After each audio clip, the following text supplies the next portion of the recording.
Climbing back upon Mount Soapbox for one final rant. Because there's nothing going on wrong in the world. It's all sunshine and flowers and birds chirping. And no issues with any video games out there or any problems on YouTube. No issues at all. Nothing to rant about anymore. So I think it'd be for the best if I just climb off Mount Soapbox and, hang up my rant coat and walk off into the sunset and never do another rant again.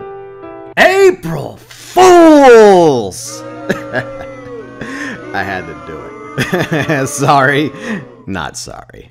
Alright, so anyways, I actually had something more intricate planned for my April Fool's rant. Yes, I was planning an April Fool's rant itself. But then the Tezeract came along in Grand Theft Auto Online, the newest supercar, and this thing should have been released today because it's a big expensive joke, Rockstar. It's a supercar, but it's also an electric supercar. The price tag for the Pegassi Tezeract is $2.8 million, making it the most expensive non-weaponized car in the game. So this X80 Proto Xantorno Love Child will cost you easily over $3 million if you include the upgrades as well as the customization for the Tezeract. Now, it's kind of fast, kind of sort of. I mean, how fast can it be for an electric, right? But it easily loses control at high speed going around corners and in races, as I found out a Tuesday morning when I was testing this thing out. Now, when it comes to spending money in Grand Theft Auto Online, as with real life, you would think that you would be spending more money because you want to buy something of better quality. That would make sense, right? But not in this case. Sadly, this is nothing new when it comes to overpriced vehicles in Grand Theft Auto Online. We can go all the way back to the summer of 2015. Ill-Gotten Gains Part 1, Golden Luxor Jet, and the Gold Swift Helicopter. The Swift Helicopter, which was gold, was $5 million. Still is, actually. And the Gold Luxor, $10 million. Moving forward a little bit in the timeline with the yachts. Now, I realize that a lot of us were asking for yachts to be added in Grand Theft Auto Online. Be careful what you wish for, because that's exactly what we got, the yacht. The Tug, another boat, goes extremely slow, and all it takes is one explosive to destroy it. Overly priced. Moving on to vehicles. Recent ones, in fact, the Revolter, quote-unquote, sports car, the Strider, quote-unquote, SUV, the Coil Cyclone, two bombers, the Bombushka, as well as the Velato. I don't know which one's worse, to be honest. I guess the Velato, if you had to pick one, right?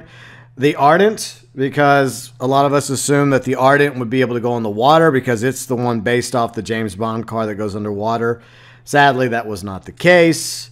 And unfortunately, you can't use that Sports Classic in Sports Classic races. So, yes, that was overpriced. And eventually, we did get an underwater car, the Stromberg, but that's a side issue. And the Lynx, another example I'd like to bring up, which is very similar to the Tezeract, because it's probably the most expensive sports car in the game. Same issue. It's not worth the money. It does not perform very well in races. And the Lynx should have had a much lower price. Same with the Tezeract. And I cannot forget about the Laser. Yes, the Laser. This jet has been in Grand Theft Auto Online since launch, October 2013. We've always been able to steal it for Fort Zancudo. It's a lot easier now that we can buy a hangar at Fort Zancudo and get low-level clearance.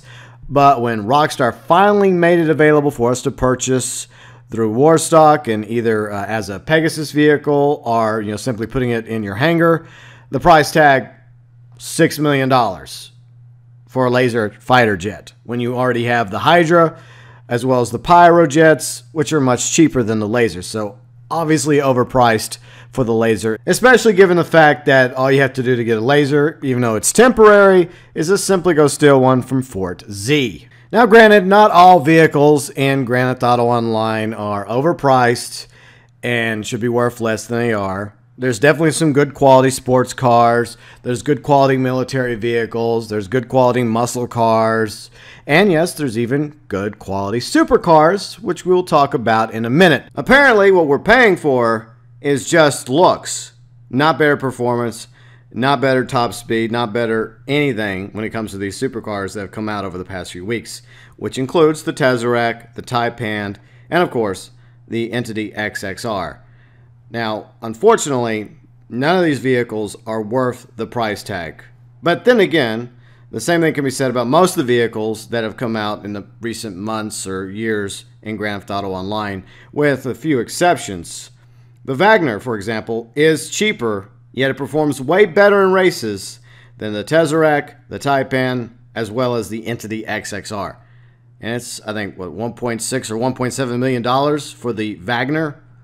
Much faster, much better overall performance-wise than the three newest supercars in the game. So not only is the Tezeract a very early April Fool's joke for all of us from Rockstar, it's also the prime example of players wanting the brand new thing simply because it's new.